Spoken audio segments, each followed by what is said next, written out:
Niining panahon nga ang putling ebanghelyo gihagis sa mga hiwi nga pagtulunan. Kinahanglan mo barug ang mga tinun-an ni Kristo sa pagpakigbisog sa paglaban sa pagtuo, nga magkausa ug alang sa tanang panahong gihatag sa Dios ngadto sa iyang katawan.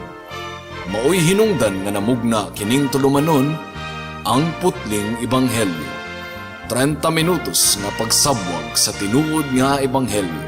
Kauban ni Pastor Jeremias Hangad, ang putling ebanghelyo. Tulumanon nga gihatod kaninyo sa Herald of Grace Radio Ministries Philippines. Ang putling ebanghelyo.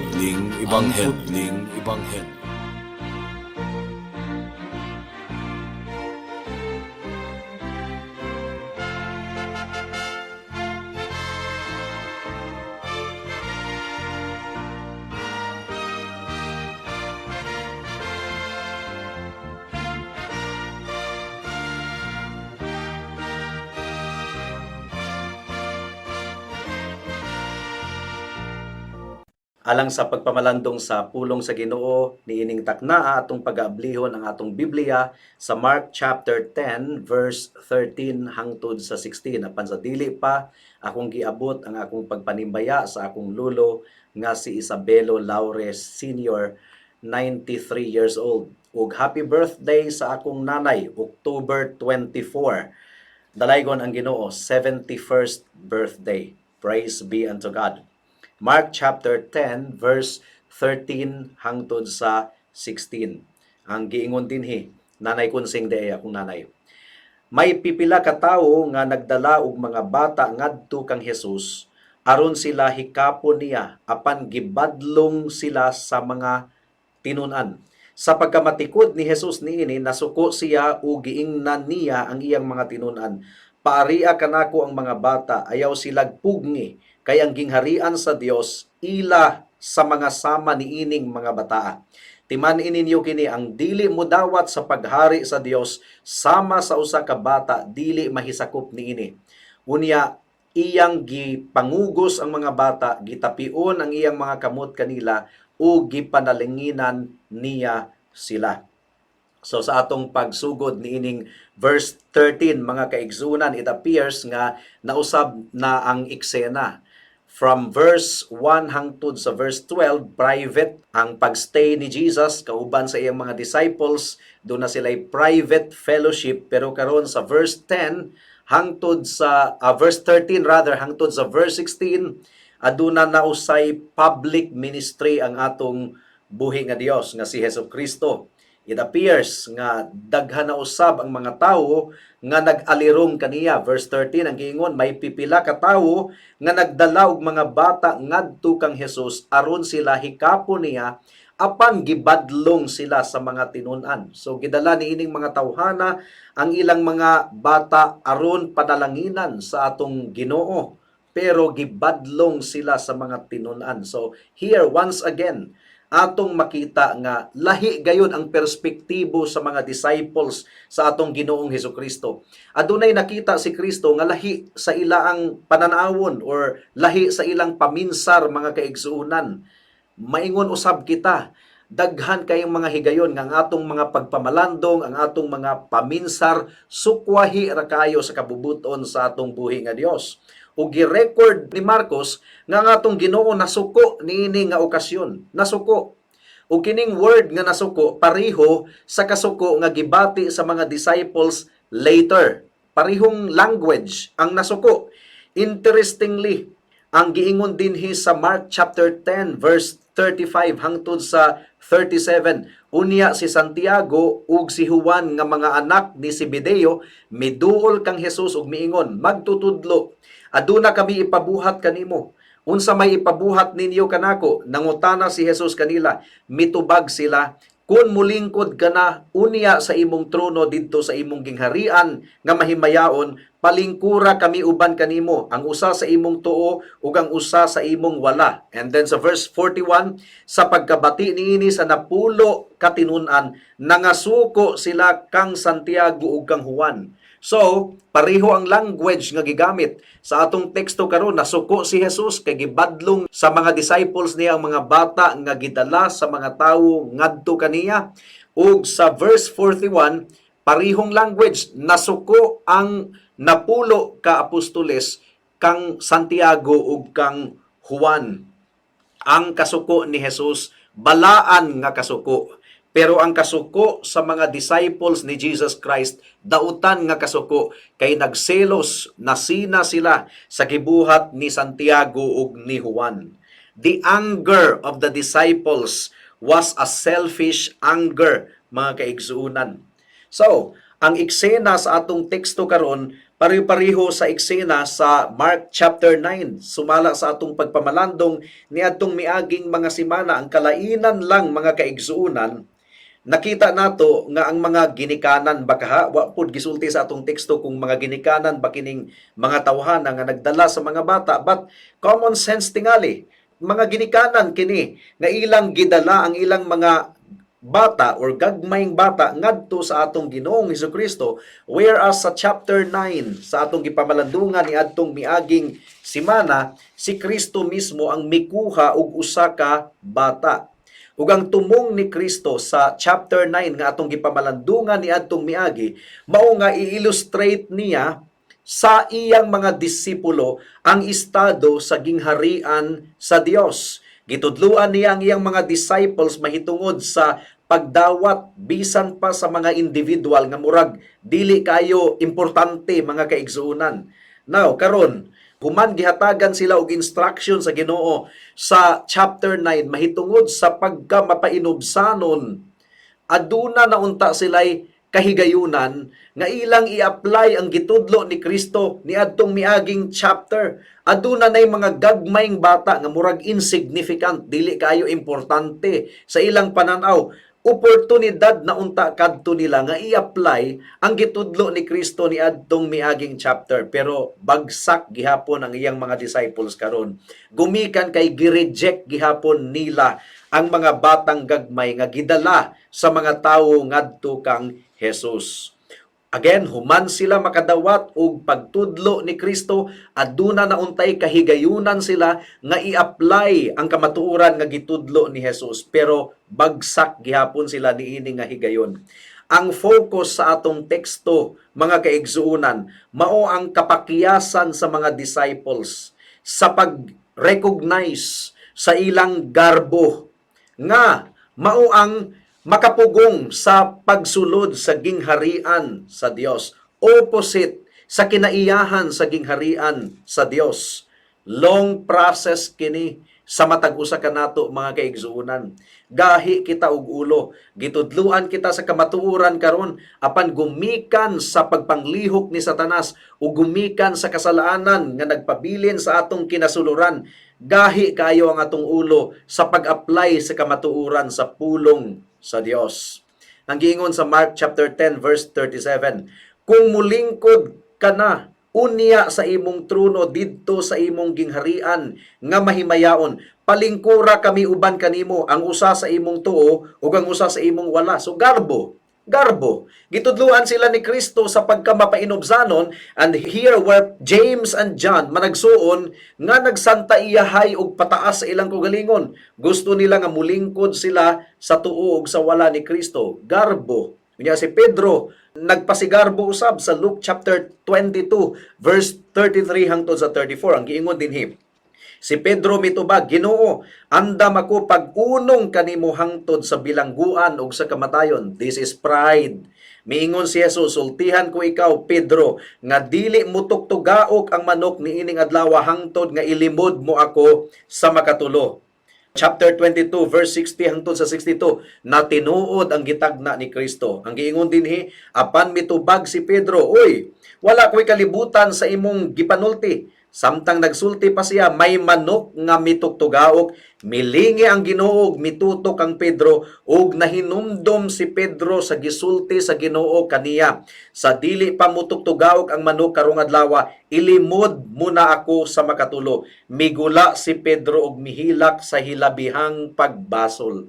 Nakita nato mga kaigsunan, gahi kita og ulo. Gahi gayud kita og ulo, nanginahanglan kita sa grasya sa Ginoo nga atong ma-apply ang kamaturan nga gitudlo sa pulong sa Ginoo nganhi kanato. Adunay tulo kabahin ang atong pagpamalandong niining taknaa. Una, ang pagdala sa mga ginikanan or ginikanan bakha kadto. I would want to believe nga mga ginikanan although wala gisulti sa atong teksto. Ang pagdala sa mga ginikanan sa ilang mga anak ngadto kang Hesus. Ikaduha, ang reaksyon sa mga disipulo ni Kristo ug ang ikatulo, ang reaksyon ni Kristo. Unahon nato ang unang punto. The bringing of the little children to Jesus. Kinsa ang midala sa mga bata ngadto kang Hesus? Although wala giklaro sa pag-ingon nga mga ginikanan kadto ni adtong mga bata, pero duna sila'y dako kayong pagtamod sa atong Ginoong Hesukristo nganong ilamang gidala ang mga bata kang Kristo. Nakita nila ang pagkamahinungdanon sa pabor ug panalangin sa atong Ginoo ug walay duda, kumbinsido sila sa gahom sa kamot ni Kristo nga muhikap kang bisan kinsa alang sa kaayuhan. Well known na kadto mga kaigsuonan, Mark chapter 3 verse 10.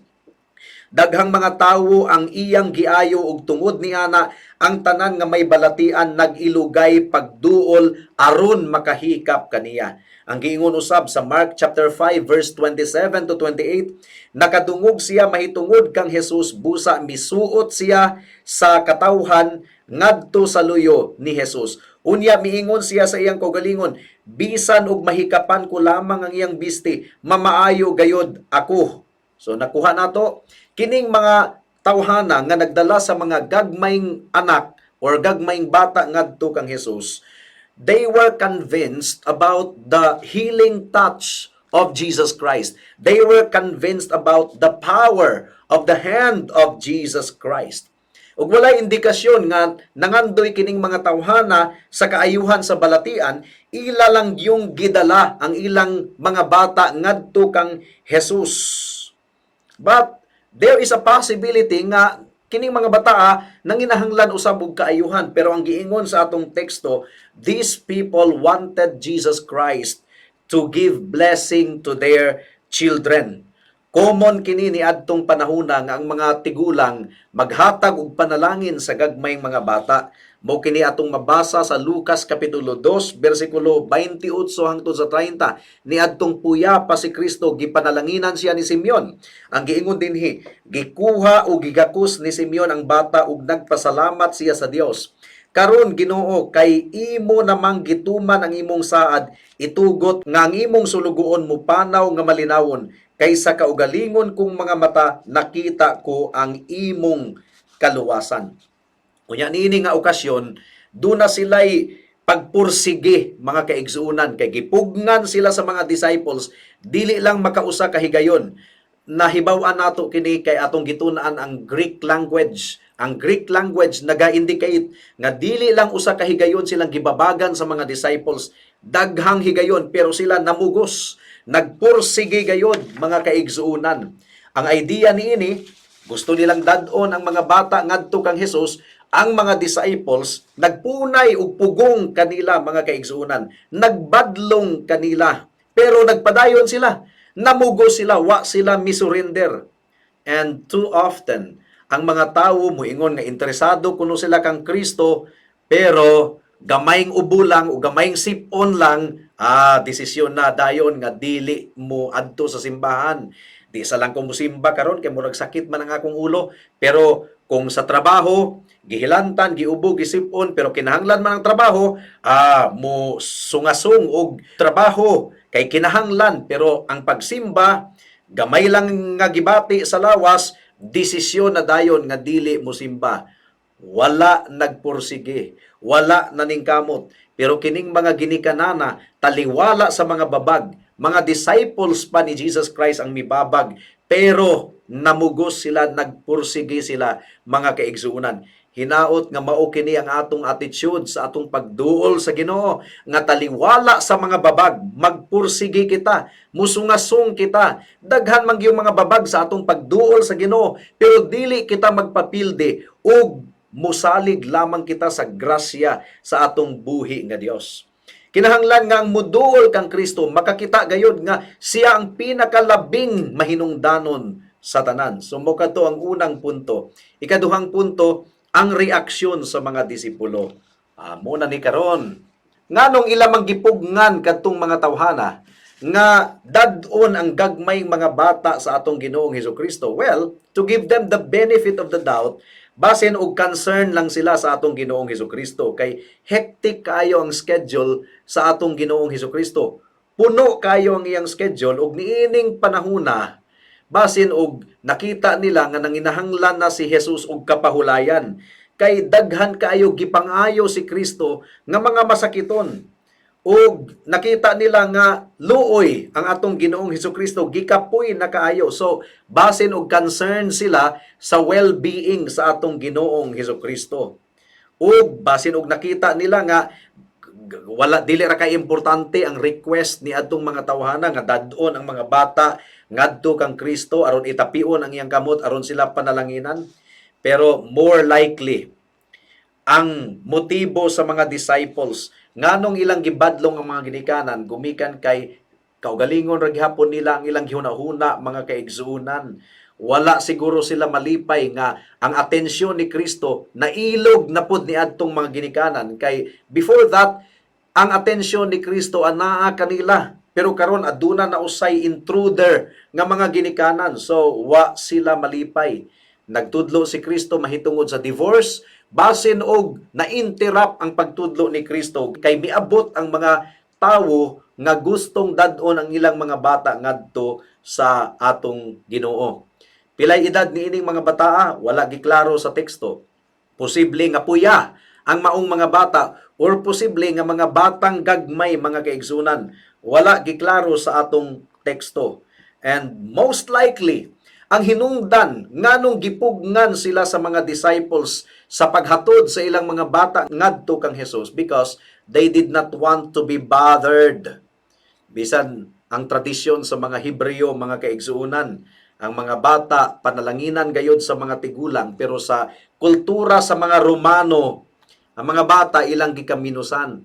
Walay bili ang mga bata sa ilang katilingban. In fact, kining gitawag og infanticide. Niadtong panahuna sa kasaysayan, mga kaigsuunan, uso ang infanticide. Uso may pasabot ni ining infanticide. Kining mga batang gagmay pamatyon.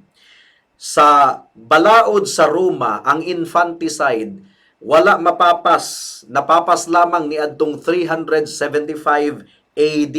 So wala gayud sila respect sa mga batang gagmay, mga kaigsunan. They can kill the children anytime. Ug mao kini ang gibuhat ni Haring Herodes. Gipamatay ang mga bata 2 years old below ni adtong natawo ang atong buhi nga Dios nga si Hesukristo. So, unsa man ang motibo sa mga disciples nganong ilang gibadlong ang mga ginikanan sa pagdala sa mga bata ngadto kang Hesus, wala kadto ikahimuot ni Kristo, mga kaigsunan. Nasuko si Jesus matud pa sa atong teksto.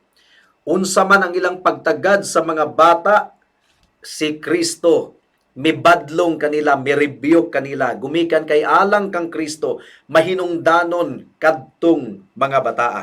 So mudangat na kita sa ikatulo nga punto, ang reaksyon sa atong Ginoong Hesukristo. Ang reaksyon sa atong Ginoong Hesukristo kasuko, pero balaan nga kasuko, mga kaigsunan, dili susama sa kasuko sa uban nga mga disciples nga ang hinungdan ni adto selfish, kaugalingon nga kahakog, mga kaigsunan. Pero niining higayuna nasuko si Kristo sa gibuhat sa mga disciples. Iyang gisugo nga ang mga bata ipaduol ngadto kaniya ug dili pugngan ang mga bata.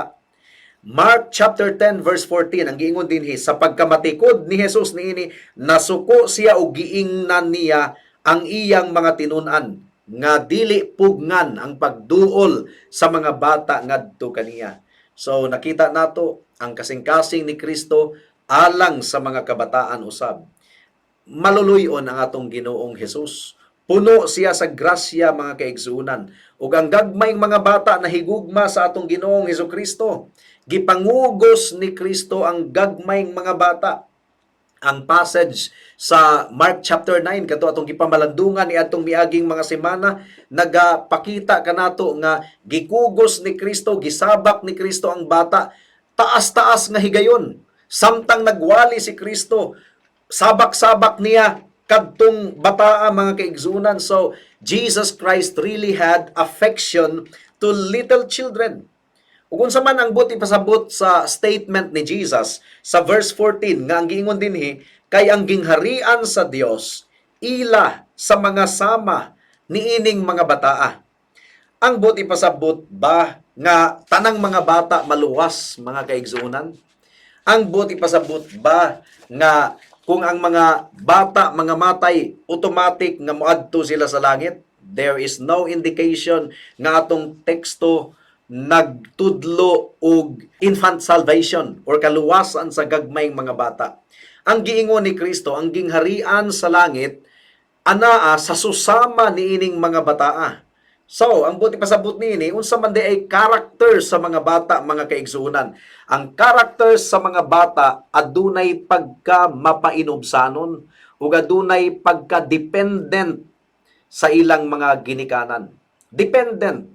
Ang buti pasabot niini nga ang musulod sa gingharian sa langit, kinahanglan ang ilang kinaiya sama sa kinaiya sa bata. Ang bata helpless. Nanginahanglan gayud sa pag-amuma o pag-atiman sa mga dagko sa ilang mga ginikanan. So kung muduol kita sa atong Ginoo alang sa atong kaluwasan, kinahanglan nga mahimo kitang sama sa bata, nga helpless kita. Nakita nato nga dili nato maluwas ang atong kaugalingon. Makasasala kita. Wala kita'y ikapasigarbo at tubangan sa Dios. Dili kita makabarog, gumikan kay sa libro sa Ginoo, nahailalom kita sa paghukom. So, kung makasulod kita sa gingharian sa langit, kinahanglan nga atong angkunon, nga kita makasasala, helpless kita. Sama ni atong mga bataa, helpless, mga kaigsuunan. Wala sila'y mahimo aron sa pagbarog sa ilang kaugalingon. Mga nanginahanglan sila sa mga ginikanan, sa mga dagkong tawo. Ingon usab niini ang atong attitude kung kita makasulod sa gingharian sa langit. Kinahanglan ang atong pagtuog, pagsalig sama sa pagtuog sa pagsalig sa bata ngadto sa iyang mga ginikanan o ngadto sa iyang mga magulang. And most important, ang children helpless. So ang matag usa nga mosulod sa gingharian sa Dios, kinahanglan nga dependent lamang sa atong buhi nga Dios. Nagsalig lamang sa atong buhi nga Dios. Unsa nga atong saligan kang Kristo? Wala kita'y pagkamatarong nga atong ikapasundayag sa Ginoo aron iya kitang dawaton, pero magsalig kita sa pagkamatarong lamang ni Kristo. Wala kita'y sakripisyo alang sa sala, wala kita'y bayad, wala kita'y dugo, kay hugaw ang atong dugo, puno og kasalanan. Magsalig lamang kita sa dugo ni Kristo, sa gahom sa iyang dugo, nga magtabon og maghugas sa tanan natong mga kasalanan. Dili kita kaluwas sa atong kaugalingon, nagsalig lamang kita ni Kristo. Mo kini but pasabot sa childlike faith, mga kaigsunan. So ang pinaka-focus niini nga passage nga atong gipamalandungan karon, ang attitude sa mga apostoles. Once again, nakita nato ang ilang garbo, ang ilang kaugalingon lang ang ilang gihunahuna, mga kaigsunan, pero gipangugos ni Kristo ang gagmayng mga bata ug gitudluan usab niya ang iyang mga disciples mahitungod sa humility, selflessness, nga dili kaugalingon nato ang atong hunahunaon kundi ang ubang mga tawo. Grabe kayo. Ang mga tawo selfish gayud kaayo. Mao nga nanginahanglan og pahimangno gikan sa pulong sa Ginoo. Selfish ang mga tawo, atong hatagan og pagtagad bisag kinsa nga mga tawo, mga kaigsunan. Wala kitay pilion, wala kitay pilion. Ang gagmayng mga bata kinahanglan atong dad-on sa tiilan sa atong Ginoong Hesukristo.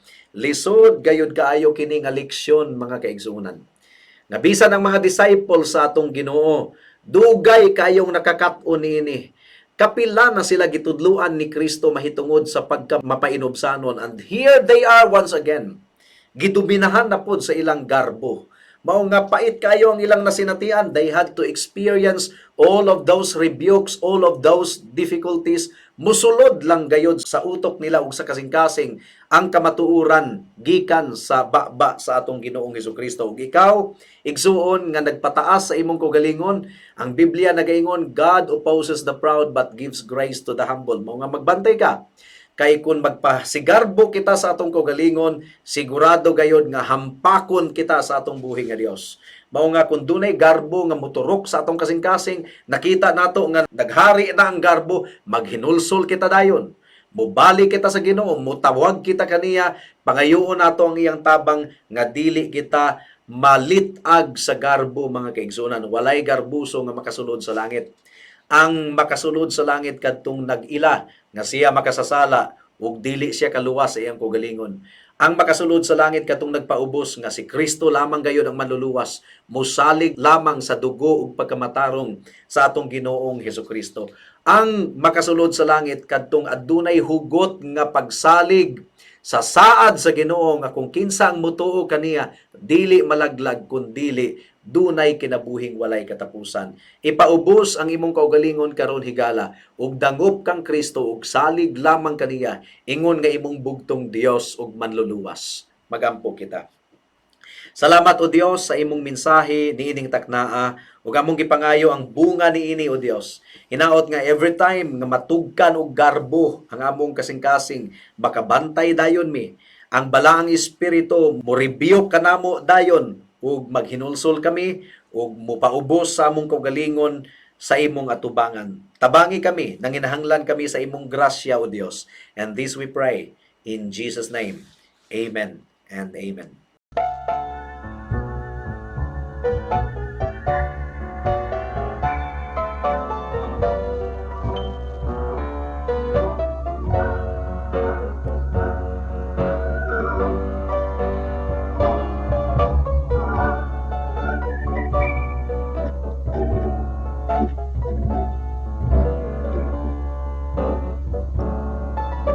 When on the cross of Calvary,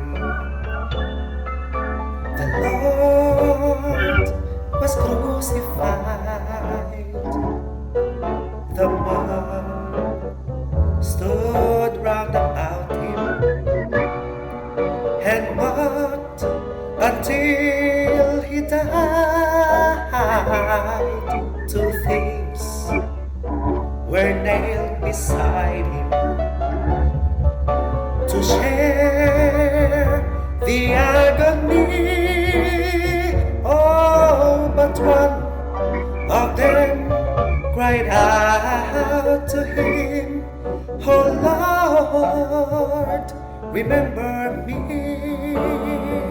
Oh, will the Lord remember me when I am called to go, when I have crossed death's chilly sea? Will He His love there show? Oh yes, He heard my feeble cries, from bondage set me free. Oh, and when I reach the pearly gates, He will remember me. Oh, what a shame to kill Him there on the rugged cross, but such a death was needed to rescue all the lost. His blood was made a ransom to set the captives free. Oh, I know that I'm included, and He will remember me. Oh, remember me when I am called to come. When I have crossed death's chilly sea, will He His love there show? Oh yes, He heard my feeble cries, from bondage set me free. Oh, and when I reach the pearly, pearly gates, He will remember me.